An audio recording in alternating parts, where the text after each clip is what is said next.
I guess we have dispensaries all over the country now. I'm not sure if every state has legal programs for medicinal marijuana, but Mississippi does, and it's a pretty big thing. And we've got our guest today, Elizabeth Feder Hosey, who is with Mississippi Patient Voices. Let's bring on Elizabeth. Elizabeth, welcome to the program today, and thank you for coming. Thank you, Edward, for having me today.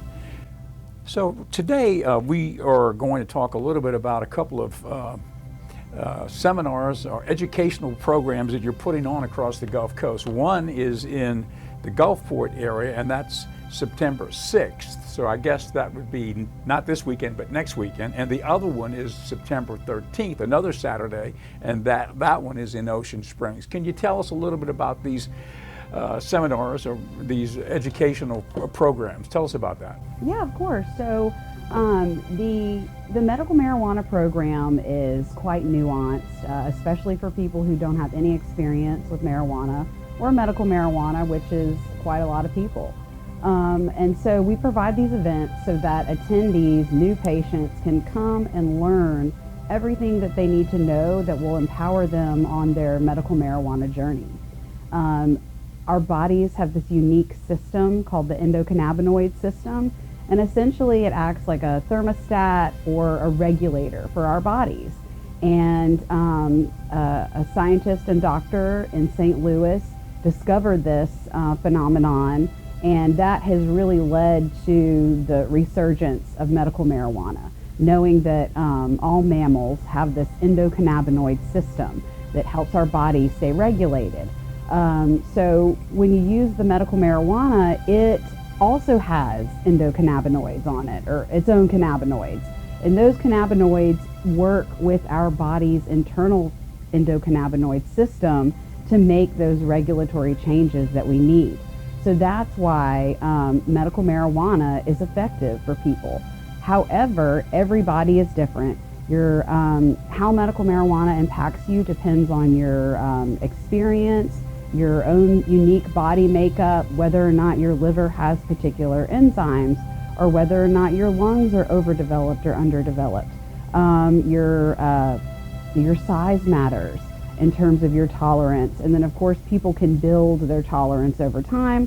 So new patients have a lot going against them when they first get started, because you don't know which products will work for you. And so this event is to provide those new patients with as much information as possible so that when they begin shopping at the dispensary, they will be prepared. And the learning curve for finding the right protocol with your medicine, mastering your medicine, will hopefully take less time because of the information and education that patients receive at our events. We also talk about patient rights.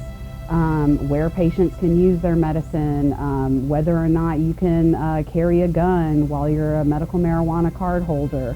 And so we teach people about their patient rights so that they know the rules and regulations, as well as how to transport their medicine to avoid encounters with law enforcement.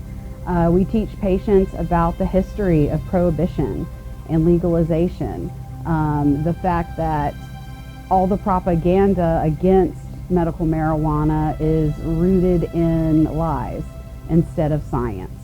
And so we talk a lot about PTSD as well. I am a child advocate and child abuse investigator professionally, and have done that for over the last decade.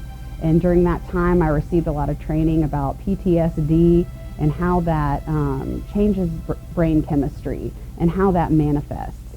And so a lot of people in this state have PTSD and they don't realize it because they believe it's a condition exclusively for veterans who've served in combat, when in reality anybody can have PTSD, and it's really kind of a unique experience on a case-by-case basis, instead of just generalizing a condition to one subset of people.